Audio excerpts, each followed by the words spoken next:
Greetings everybody, coming to you from my 2014 Mercedes-Benz GLK250 Bluetec diesel. As of this writing, 171,479 miles. So I wanted to give an update on the oil analysis I recently had done.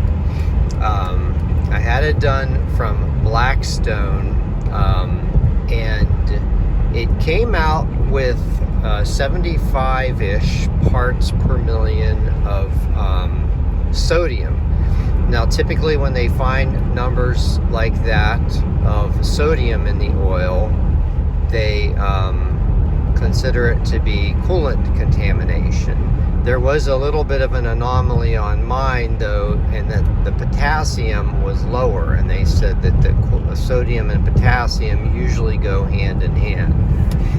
So I did a little research and found out that the OM651 engine sometimes has an issue with the oil cooler cracking internally, which allows the coolant and oil to mix.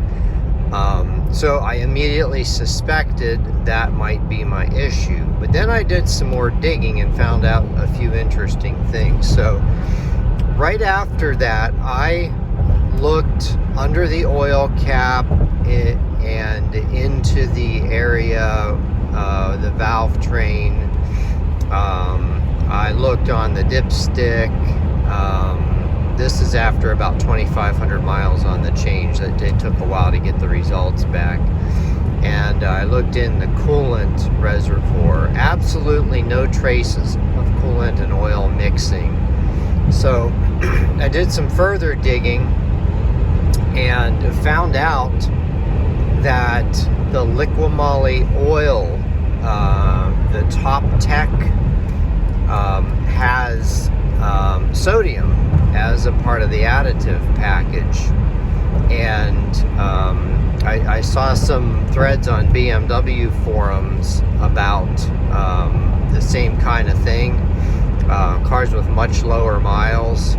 So it turns out that the whole reason it's showing sodium on there is because that is the way the oil comes from the factory. I actually ended up calling Blackstone and talking to them about it, and kind of even educated them, because what they told me was that the Liqui Moly Top Tec for gasoline engines has sodium in it, but they said they hadn't seen that for diesel engines. Well, I used the Top Tec 4600, which is it meets Mercedes-Benz 229.52, but right on the front of the bottle it says for gasoline and diesel engines. So I think that's probably the same oil that's getting used in the gasoline cars that they were talking about. The guy at Blackstone was very helpful, very responsive. He had a few questions and we talked back and forth for a while. I didn't want to keep him on the phone for too long, but it sounds like it was kind of mutually beneficial. I had actually thought about calling them again and seeing if they would do a mutually beneficial analysis of the base oil, like where I don't have to pay for it, but I still get the results, and that way they would have that in their arsenal to give people more accurate feedback when people are using that exact oil. I may propose that to them, and then just get a baseline of what that Top Tec oil has. But on the BMW forums, for people using that in the gasoline car, it seemed like the number was right around the same, about 75 parts per million. So it seems like it remained pretty constant throughout my usage.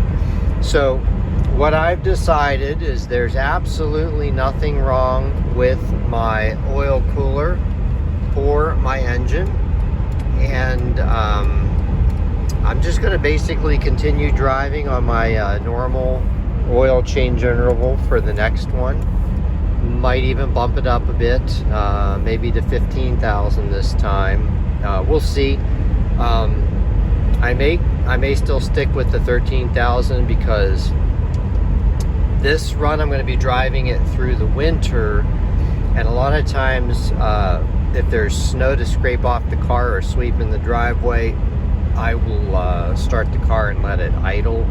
And I think when you do that from a cold start, it can let some fuel seep into the oil.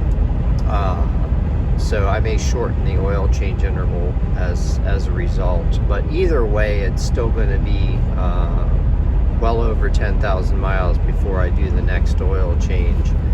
And if you haven't seen my analysis video with my 13,500 miles, go watch that before you start freaking out in the comments that I'm going to ruin my engine by waiting 13,000 miles for an oil change. Short answer is no, I won't.